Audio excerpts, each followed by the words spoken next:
Mr. Brooks, your blood pressure is dangerously high, and you're showing alarming neurological symptoms. You need to go to the hospital immediately, said the cleaning lady with such firmness that the billionaire CEO suddenly stopped shouting. On the phone, Richard Brooks, 53, owner of a pharmaceutical empire worth $2 billion, stared at the 42-year-old black woman as if she had just spoken an unfamiliar language. Kesha Washington stood there in her uniform, clutching cleaning supplies, daring to give him medical advice. "Excuse me," Richard scoffed, lowering his phone. "Are you giving me medical advice now? What's your background again?" "Advanced cleaning," she replied dryly, her sarcasm cut through the opulence of the 30th floor office in the Brooks Pharmaceutical Tower. Kesha had just witnessed Richard staggering, his hands trembling, his mind clouded during a video conference. Symptoms she immediately recognized, yet all the executives present chose to ignore. "Sir, I'm not just a," Kesha began. "You're nothing but a cleaning lady," Richard snapped, his face flushed with irritation. "Go back to your chemicals and let me run my company in peace. And next time, clean in silence." What Richard didn't know was that Kesha Washington had been a registered nurse for 15 years before a fabricated scandal destroyed her career. Brutal case of racial discrimination that forced her into cleaning jobs just to survive. But her medical mind never stopped working. For weeks, she'd noticed his slowed coordination, occasional slurred speech, and disorientation signs Richard dismissed as mere business stress. All the symptoms pointed to a serious neurological condition that, if untreated, could be fatal. "I understand perfectly, Mr. Brooks," Kesha said with unnerving calm. "I'll keep doing my job." But while Richard returned to his million-dollar calls, Kesha quietly began documenting everything. Every symptom, every episode, every moment. His arrogance overpowered his survival instinct. Richard Brooks believed he controlled everything: his company, his employees. What he didn't realize was that the woman cleaning his office held a secret that could save his life if only he could set aside his pride and listen. As Kesha organized her cleaning supplies, her trained eyes never stopped observing. She knew exactly what was happening to Richard Brooks. And more importantly, she knew exactly what to do. If you've ever been underestimated because of your race or social status, you know sometimes the greatest revenge is simply being right when everyone else is wrong. Subscribe to the channel to discover how an overlooked cleaning lady became the only person capable of saving the man who despised her. 3 days later, Richard Brooks was worse and his arrogance had only intensified. During an executive board meeting, Kesha saw him confuse the names of his own directors and repeat the same question multiple times within 10 minutes. As she discreetly cleared the conference table, fragments of conversation caught her attention. "Richard, are you okay? You seem confused today." James Morrison, the CFO, murmured with genuine concern. "Confused?" Richard snapped, slamming his fist on the table. "I'm perfectly fine. Maybe you're the one who can't keep up. I've always been 3 steps ahead of everyone." Kesha noticed the subtle tremor in his left hand, the way he blinked repeatedly as if struggling to focus. Progressive neurological symptoms she'd seen many times before while working in the neurology department at Metropolitan Hospital. Her career had been destroyed 5 years ago when, as head nurse on the night shift, she publicly challenged Dr. Mitchell Barnes's excessive opioid prescriptions. Kesha had documented how black patients were routinely given lower doses of painkillers than white patients with identical conditions and were labeled drug seekers far more quickly. "Are you accusing a respected doctor of racism?" Hospital Director Dr. Patricia Wells had asked during the disciplinary hearing. "Based on scientific evidence, based on 15 years of experience and 200 pages of detailed documentation," Kesha replied, laying her research on the table. "But the investigation was a sham. Dr. Barnes was a close friend of the hospital CEO and a generous donor. Instead of reviewing the evidence, they spun an alternative story. Kesha was emotionally unstable and projecting racial bias onto medical practice, The final blow was a fabricated claim that she'd violated medication protocols, allegations they never proved but that were enough to ruin her career. Within 6 months, she lost her license, her reputation, and any hope of returning to medicine. People like you always think the world owes you something, Dr. Barnes sneered on her last day, his smile cold and empty. Maybe it's time to accept some places aren't for you. Now, 5 years later, as she cleaned the office of the most powerful man in the pharmaceutical industry, Kesha felt a bitter irony. Richard Brooks owned the company manufacturing the very opioids Dr. Barnes had selectively prescribed. Are you still here? Richard's sharp voice cut through her thoughts. The meeting had ended, and he was watching her with growing impatience. How long does it take to clean a desk? I'm sorry, Mr. Brooks. I was just being thorough. Thorough? He laughed dismissively. You're a janitor, not a surgeon. Speed matters more than perfection in your line of work. Kesha nodded silently, but her trained eyes kept noting details. Richard's right pupil was slightly more dilated than his left. His verbal responses showed a subtle delay. His fine motor coordination was impaired, classic signs of increased intracranial pressure, and there was more. Richard adjusted his tie with less precision than usual and sneered. Next time you have the brilliant idea to give me medical advice, remember, I pay some of the best doctors in the country. I don't need the opinion of someone who cleans toilets for a living. The casual cruelty of his words stung deeply, but Kesha kept her face calm. She had mastered the art of absorbing humiliation without reaction and armor forged through years of relentless discrimination. I understand perfectly, sir, she replied evenly, beginning to pack up her cleaning supplies. As she left the office, a quiet resolve took root in her mind. That night, in her small apartment, Kesha opened her laptop and began to type not a formal medical report, as she no longer had the credentials for that, but a detailed, anonymous letter addressed to Richard's wife, Margaret Brooks. Kesha had researched the Brooks family thoroughly. Margaret, a trained nurse though long out of practice, would understand the medical terminology and grasp the gravity of the symptoms described. Every word was chosen with care, every symptom logged with exact timing, every observation supported by specific behavioral evidence. She finished the letter at 3 a.m., rereading it 5 times before slipping it into an unmarked envelope. Richard Brooks thought he had silenced yet another inferior person. What he didn't realize was that he had awakened something far more dangerous than anger, a trained nurse determined to save a life, even if that life belonged to someone who despised her. Sealing the envelope, Kesha felt a cold certainty settle in her chest. She wouldn't let Richard's arrogance be the cause of his death, not because he deserved to live, but because she had sworn an oath to save lives.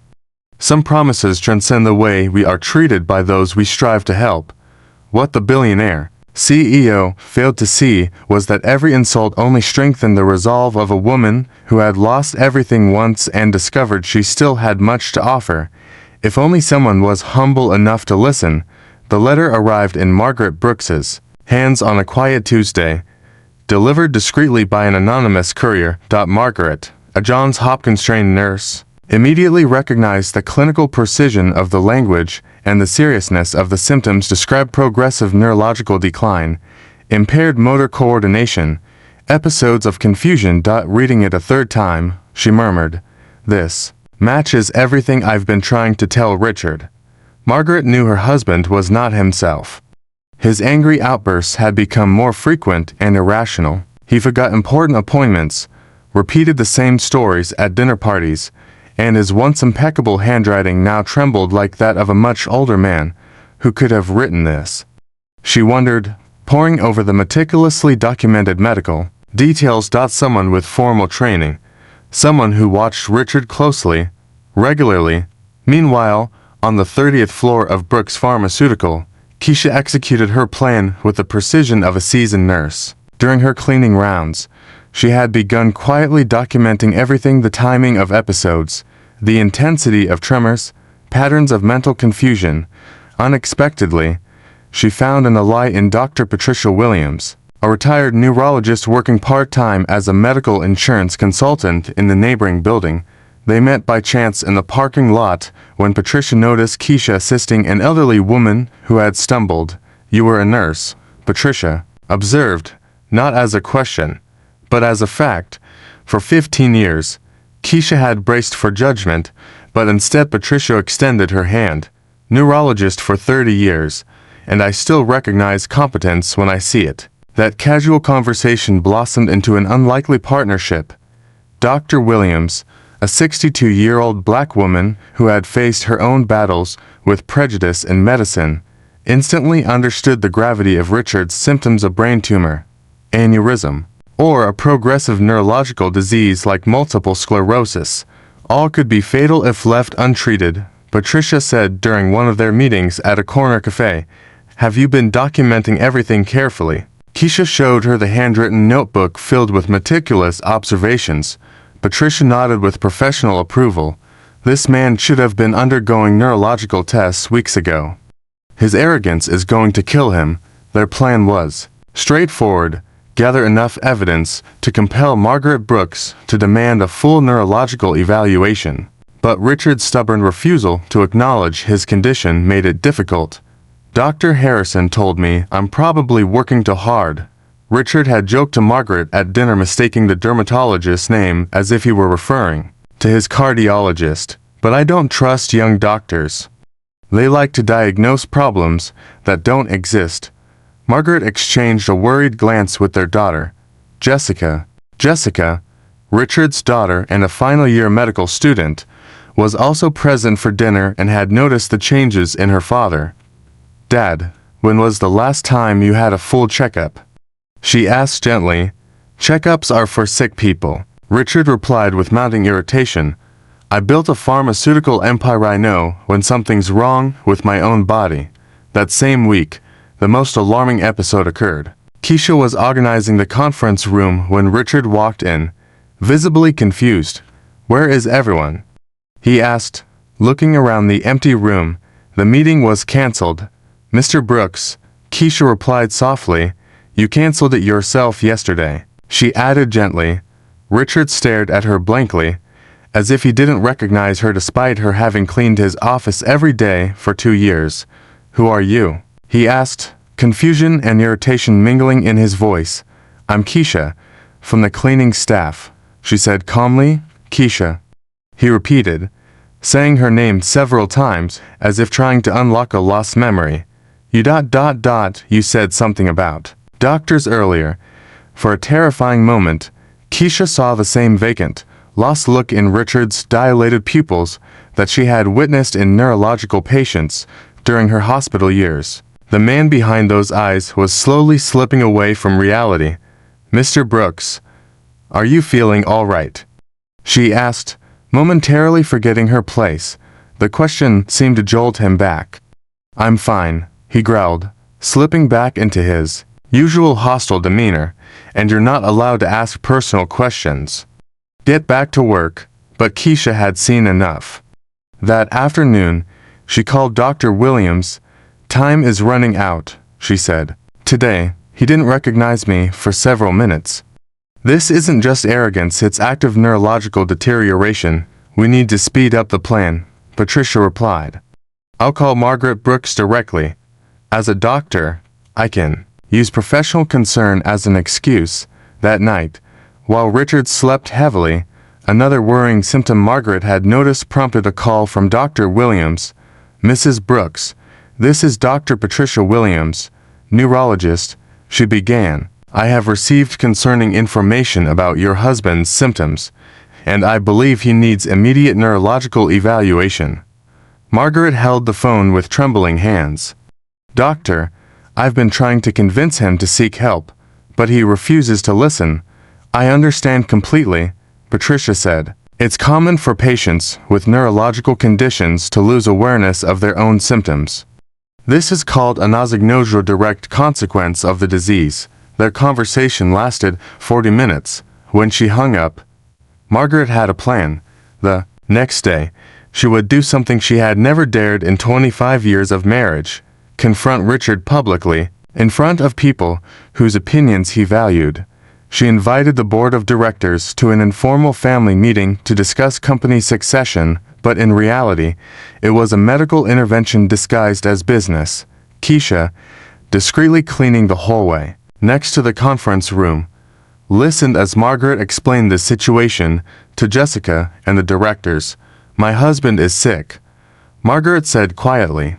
"His refusal to accept treatment endangers not only his life, but the future of this company." What none of them knew was that, in the next 24 hours, Richard Brooks's survival would hinge on the courage of a cleaning woman he had always treated as invisible, someone who, despite enduring his contempt, was about to do something that would define her character and possibly save the man who had humiliated her most. Sometimes, the greatest revenge is not destruction, but that salvation, proving that your humanity is infinitely stronger than the cruelty you've endured. But would Richard's pride allow him to accept help from someone he'd always considered beneath him? And what happens when saving a life means challenging an entire system that ignores the wisdom of those it deems worthless? The family intervention took place on a stormy Thursday, when Richard was at his most vulnerable. Margaret had orchestrated every detail with the precision of an experienced nurse. She invited the company's 5 top executives to a strategic succession meeting at the family mansion. Richard descended the stairs, staggering slightly as he tried to conceal his impaired coordination with slow, deliberate movements. His left side was noticeably weaker, and his speech occasionally slurred at the edges of words. "I don't understand why we need to discuss succession," he muttered to Margaret, adjusting his tie with trembling fingers. "I'm perfectly capable of running my own company." "Of course you are, dear," Margaret replied, watching him struggle to tie his tie 3 times before managing an acceptable knot. "It's just preventive planning." In the boardroom, the directors immediately noticed the changes in Richard. James Morrison, the CFO, exchanged worried glances with Sandra Phillips, head of operations. When Richard dismissively referred to the marketing director as "that guy from the sales department," Dr. Williams, who Margaret had invited as a medical consultant for the executives, interrupted. "I've observed some troubling symptoms during our previous meetings: tremors, temporal confusion, impaired coordination. There's nothing wrong with me." Richard exploded, slamming his fist hard on the table and knocking over his coffee cup. "I'm tired of unqualified people trying to diagnose me." Then it happened. Richard attempted to stand, intending to prove his perfect health, but his legs gave out completely. He collapsed back into his chair, the left side of his face beginning to twitch involuntarily, his eyes losing focus as he struggled to form words. "I don't worry. He slurred, his right hand shaking violently as he reached for a glass of water. Margaret immediately dialed 911, but Dr. Williams quickly took control. "Acute neurological symptoms, possible stroke or secondary seizure. We need immediate transport to the hospital." While waiting for the ambulance, Margaret received an unexpected call from Kesha Washington. "Mrs. Brooks, this is Kesha from your husband's office cleaning crew. I'm calling because I need you to know I've documented all of his symptoms over the past few weeks." Margaret nearly dropped the phone. "You're a nurse?" she asked, stunned.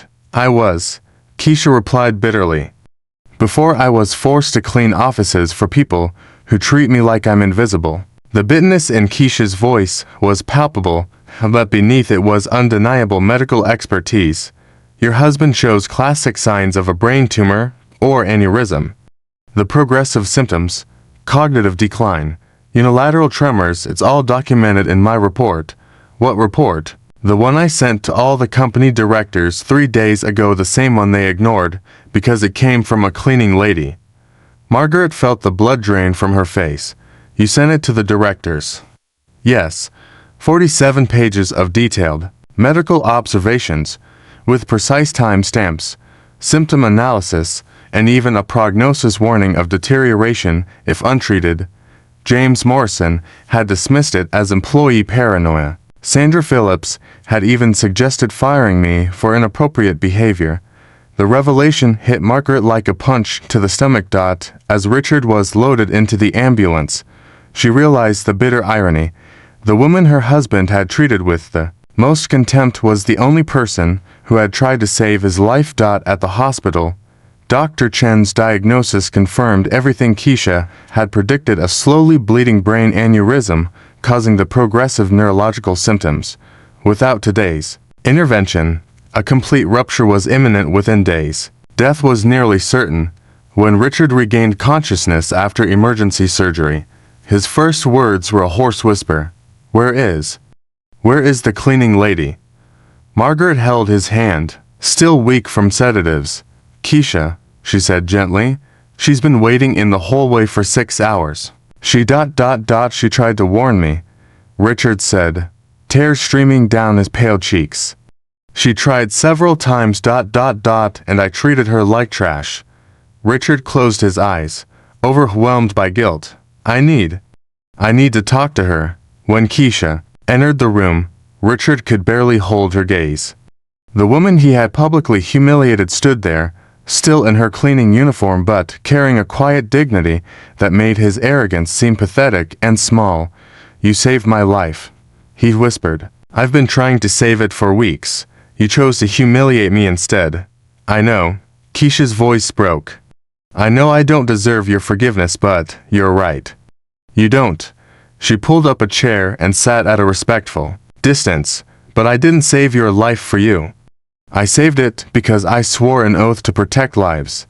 Some oaths are bigger than the way we're treated by the people we save." Richard's humiliation was just beginning. In the days that followed, the story leaked in full. The billionaire CEO, who nearly died because he was too arrogant to listen to a nurse-turned-cleaner who had correctly identified his symptoms weeks earlier. Sandra Phillips and James Morrison tried to cover up the scandal, but Margaret had kept copies of all communications where they ignored and ridiculed Kesha's medical concerns. Recordings of meetings suggesting firing her for inappropriate behavior went viral on social media. The media made the story a national symbol of discrimination in the corporate world. "Black cleaner saves CEO who looked down on her" became the headline for weeks. The Brooks Pharmaceutical Board called an emergency meeting. The company lost $300 million in market value over 3 days, and Richard was forced to step down temporarily as CEO for medical recovery and to reflect on the company's human resources policies. But the greatest humiliation was yet to come. The ultimate blow came when Richard learned that Kesha had refused all offers of severance pay and paid interviews.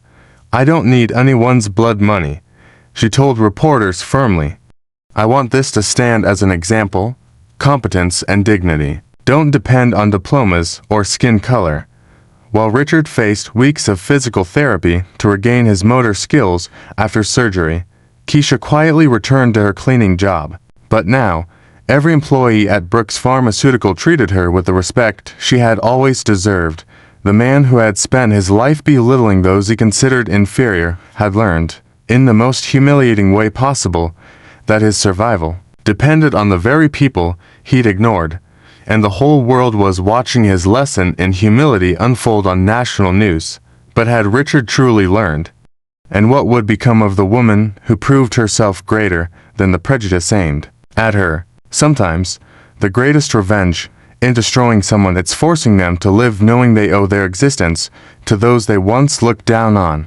6 months later, Kesha Washington received the National Heroine Award from the U.S. Surgeon General in a ceremony broadcast live across the country. The same cleaning uniform that had been mocked was now displayed in the National Museum of African American History, accompanied by a plaque that read, "The uniform of a woman who proved that competence knows no color." Richard Brooks sat in the front row, occasionally needing his wheelchair due to lingering effects from surgery.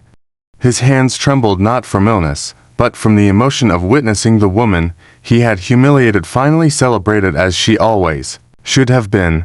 "Ladies and gentlemen," Kesha began, her voice resonating through the packed auditorium. "For 15 years, I was a nurse.